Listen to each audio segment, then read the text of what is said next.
చాలామంది ఆహ్, వాళ్ళకి గుండెపోటు వచ్చినప్పుడు కానీ, లేకపోతే వాళ్ళు సీటీ యాంజియోగ్రామ్ చేసినప్పుడు, వాళ్ళ కాల్షియం స్కోర్ చాలా ఎక్కువుందని తెలిసినప్పుడు గానీ, చాలా నిరాశ పడిపోతారు. ఇంక లైఫ్ ఏం లేదు. ఇంకంతే నా గుండె ఎప్పటికప్పుడు ఆగిపోతది అని అనుకుంటూ ఉంటారు.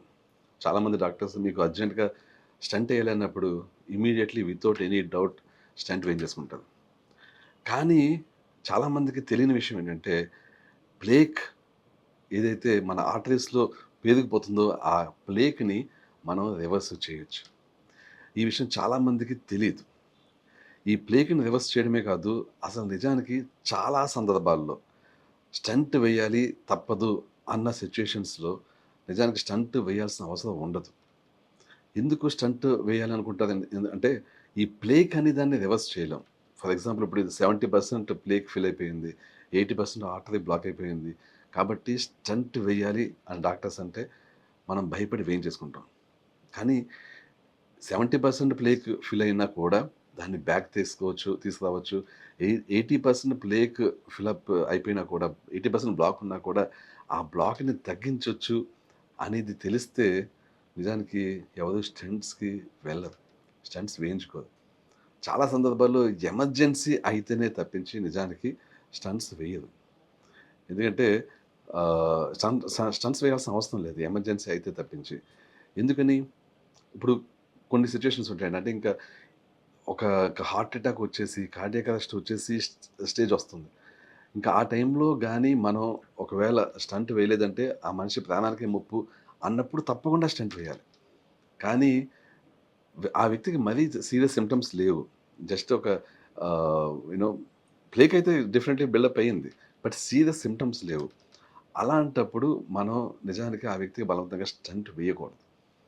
మరి ఓకే. స్టంట్ వేయట్లేదు. మరి అలాంటప్పుడు రివర్స్ చేయడం ఎలాగా? ప్లేక్‌ని రివర్స్ చేయడం ఎలాగా? స్టంట్ వేయకపోయినా కూడా ఆ వ్యక్తిని మనం కాపాడడం ఎలాగా? బేసికల్లీ దీనికి కొన్ని మార్గాలున్నాయి. ఒకటి completely anti inflammatory diet and at the same time ప్లేక్‌ని రివర్స్ చేసే సప్లిమెంట్స్. ఏంటి ప్లేక్‌ని రివర్స్ చేసే సప్లిమెంట్స్ ఉన్నాయా? ఉన్నాయి. అన్‌ఫార్చునేట్‌లీ వీటి గురించి చాలా మందికి తెలీదు. ఫర్ ఎగ్జాంపుల్ నయాసిన్ అనే సప్లిమెంట్. అది యాక్చువల్‌గా చాలా కాలం నుంచి ఉంది మార్కెట్‌లో. బట్ అన్‌ఫార్చునేట్‌లీ ఇండియాలో దాన్ని చాలా తక్కువ డోసేజ్‌లోనే అలౌ చేస్తున్నారు. బట్ ఈ నయాసిన్ అనేది సరైన డోసేజ్‌లో వాడితే ఇది ప్లేక్‌ని రివర్స్ చేస్తది. నిజానికి ఇప్పుడంటే స్టాటిన్స్ వాడుతున్నారు కొలెస్ట్రాల్‌ని కంట్రోల్‌లో పెట్టడానికి, కొలెస్ట్రాల్‌ని తగ్గించడానికి. కానీ ఒకప్పుడు నయాసిన్‌ని ఈ కొలెస్ట్రాల్‌ని తగ్గించడానికి వాడేవారు. బట్ అలాంటి నయాసిన్ ఏదైతే కొలెస్ట్రాల్‌ని తగ్గించడానికి వాడేవారో మొత్తం వరల్డ్ వైడ్‌గా దానివల్ల చాలా మందికసలు హార్ట్ అటాక్స్ వచ్చేవి గాదు. స్ట్రోక్స్ వచ్చేవి గాదు. చాలామంది చాలా హెల్తీగా ఉండేవారు. బట్ స్టిల్ నయాసిన్‌ని ఇప్పుడు వాడడం మానేసి స్టాటిన్స్‌ని వాడుతున్నారు. ఎందుకని అంటే నయాసిన్ వాడితే డయాబెటిస్ వచ్చే ఛాన్సెస్ ఉంటాయి. లివర్ పాడయ్యే ఛాన్సెస్ ఉంటాయి అని చెప్పి దాని సైడ్ ఎఫెక్ట్స్ ప్రొఫైల్ చూపించి భయపెట్టి దాన్ని డిస్కంటిన్యూ చేశారు. బట్ నిజానికి సైడ్ ఎఫెక్ట్స్ అనేవి స్టాటిన్స్ కూడా ఉంటాయి. బట్ సమ్‌హౌ స్టాటిన్స్ విషయంలో సైడ్ ఎఫెక్ట్స్‌ని ఎవరు కూడా హైలైట్ చేయట్లేదు. సో, స్టాటిన్స్‌ని హైలైట్ చేయకుండా స్టాటిన్స్‌ని వాడుతున్నారు. నయాసిన్‌ని మాత్రం హైలైట్ చేసి నయాసిన్‌ని డిస్కంటిన్యూ చేశారు. బట్ నిజానికి నయాసిన్ అనేది వాడితే హార్ట్ అటాక్స్, స్ట్రోక్స్ రాకుండా చాలా చాలా హ్యాపీగా, ఈజీగా తప్పించుకోవచ్చు. అయితే ఏవైతే నయాసిన్‌కి సైడ్ ఎఫెక్ట్స్ ఉన్నాయని చెప్పారో వాటిని చాలా ఈజీగా అధిగమించొచ్చు. For example one of the side effect ఏంటి అంటే నయాసిన్ వాడితే లివర్ టాక్సిక్ అవుతది. లివర్ డ్యామేజ్ అవుతది. ఇది చాలా ఈజీగా టీఎంజీ అనే సప్లిమెంట్ యూజ్ చేసి దీన్ని అధిగమించొచ్చు. అంటే నయాసిన్ తీసుకుంటున్నప్పుడు మనం ఎప్పుడైతే నయాసిన్ టాబ్లెట్ తీసుకుంటామో దాంతో పాటే టీఎంజీ అనే సప్లిమెంట్ కూడా తీసుకుంటే ఇది లివర్ పాడవకుండా, లివర్ టాక్సిక్ కాకుండా లివర్‌కి కావాల్సిన మీథైల్ గ్రూప్స్ అనే ఇంగ్రీడియెంట్స్‌ని అందిస్తాయి. సో, అందువల్ల ఏదైతే నయాసిన్ తీసుకుంటే లివర్ పాడవుతది అంటారో, ఆ సైడ్ ఎఫెక్ట్ అయితే క్యాన్సెల్ అవుతుంది. అలాగే నయాసిన్ తీసుకుంటే వేరే సైడ్ ఎఫెక్ట్స్ అంటే ఇన్సులిన్ రెసిస్టెన్స్ పెరుగుతుంది అనే సైడ్ ఎఫెక్ట్ ఏదైతే ఉందో, దాన్ని నయాసిన్‌తో పాటు B complex vitamins and at the same time collagen ఇవి తీసుకుంటే ఆ డయాబెటిస్ వస్తదనే ఆ సైడ్ ఎఫెక్ట్ కూడా ఉండదు. అంటే నయాసిన్ వల్ల ఏవైతే సైడ్ ఎఫెక్ట్స్ అని చెప్తున్నారో వాటన్నిటిని కూడా మనం TNG B complex and collagen తీసుకోవడం ద్వారా కంప్లీట్లీ క్యాన్సిల్ అవుట్ చేస్తున్నాం. కాబట్టి ఈ కాంబినేషన్లో కానీ మీరు తీసుకుంటే ఈ సప్లిమెంట్స్ని, ఇది మీ ప్లేక్ని స్లోగా రివర్స్ చేస్తూ ఉంటుంది. రివర్స్ చేస్తూ అది మీకు అసలు heart attack and stroke risk లేకుండా చేస్తుంది. వితిన్ ఫ్యూ మంత్స్‌లో మీ కాల్షియం స్కోర్ కన్సిడరబుల్లీ తగ్గుతుంది. ఏవైతే మీకు బ్లాక్స్ 70%, 80% అని చెప్పారో అవి మెల్లిగా తగ్గుతూ వస్తాయి. 50, 40 అలాగా తగ్గుతూ ఉంటాయన్నమాట. సో, ఏదైతే మీకు తప్పదు స్టంట్ అని అంటారో, అదే మీరు ఒక 1 ఇయర్ ఈ ప్రోటోకాల్ మీద ఉండి, ఈ సప్లిమెంటేషన్ మీద ఉండి, మీరు మళ్ళీ సీటీ గాని సీటీ కొలెన్ యాంజియోగ్రామ్ చేయించుకుంటే, మీకు అప్పుడు చాలా బావుంటుంది మీ రిపోర్ట్ అండ్ మీకు స్టంట్ అవసరం లేదు అని చెప్తారు అప్పుడు డాక్టర్స్. ఎందుకు? మీ బ్లాక్స్ రివర్స్ అయ్యి ఉంటాయి. మీ కాల్షియం స్కోర్ తగ్గిపోయి ఉంటుంది.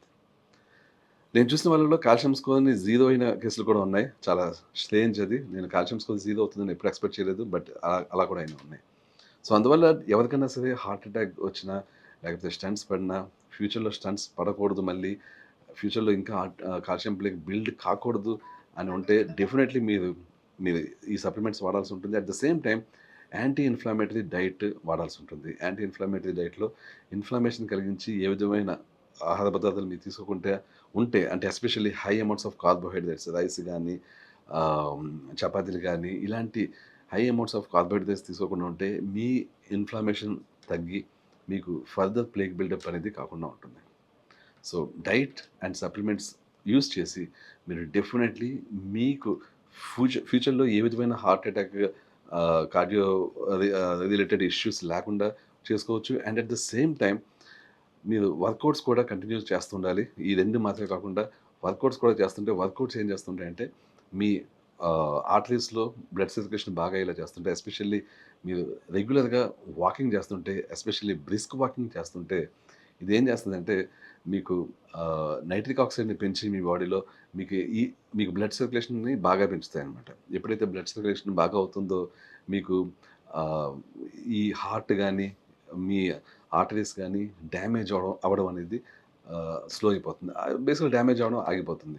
సో, అందువల్ల మీరు డైట్ అండ్ సప్లిమెంటేషన్ మీద ఫోకస్ పెడుతూనే వర్కౌట్స్ మీద కూడా చాలా ఫోకస్ పెట్టాలి. ఇనీషియల్ డేస్‌లో మీరు ఎక్కువ కార్డియో మీద ఫోకస్ పెట్టినప్పటికీ ఒకవేళ మీకు ఆర్టీరియల్ ప్లేక్ అది ఎక్కువుండి కొంచెం కొలెస్ట్రాల్ ఎక్కువుంటే కొలెస్ట్రాల్ అంటే ట్రైగ్లిజరైడ్స్ కానీ ఎక్కువుంటే ఇనీషియల్ డేస్‌లో కొంచెం వాకింగ్, బ్రిస్క్ వాకింగ్ వాటి మీద ఫోకస్ చేసి ఎప్పుడైతే మీ కొలెస్ట్రాల్ కంట్రోల్‌లోకి వస్తుందో అంటే ఎస్పెషల్లీ మీ ట్రైగ్లిజరైడ్స్ తక్కువగొచ్చి మీ ఇన్‌ఫ్లమేషన్ మార్కర్స్ హెచ్ఎస్‌సీఆర్‌పీ అని, ఈఎస్ఆర్ అని, హోమోసిస్టిన్ అని, ఫెరిటిన్ అని ఈ 4 వాల్యూస్ ఉంటాయి. ఇవి ఇన్‌ఫ్లమేషన్ మార్కర్స్. ఈ 4 గాని కరెక్ట్ అమౌంట్‌లో ఉంటే అంటే కంట్రోల్‌లో లిమిట్‌లోనే ఉంటే అప్పుడు మీరు ఇప్పటిదాకా చేసిన కార్డియోతో పాటు మీరు రెసిస్టెన్స్ ట్రైనింగ్ కూడా స్టార్ట్ చేస్తే ఇవి ఇంకా మీ హార్ట్‌ని, ఆర్టరీస్‌ని పర్ఫెక్ట్‌గా మంచి హెల్తీ కండిషన్‌లో ఉండేలా చేస్తాయి. So, at the end of the day మీరు ఫైనల్‌గా ఎలాంటి సిట్యుయేషన్ ఉండాలంటే, మీరు మంచి సప్లిమెంటేషన్ వాడుతూ, డైట్ వాడుతూ, కార్డియో చేస్తూ, అలాగే రెసిస్టెన్స్ ట్రైనింగ్ చేస్తూ, మీకు సఫిషియంట్ అమౌంట్ ఆఫ్ స్లీప్ ఉండేలా చేసుకుంటే, మీకు అసలు కార్డియోవాస్కులర్ ఇష్యూస్ వచ్చి ఛాన్సే ఉండదు. ఒకవేళ వచ్చినా కూడా అవి తగ్గిపోయి ఫర్దర్ ఏ విధమైన రిస్క్ మీకు ఉండదు.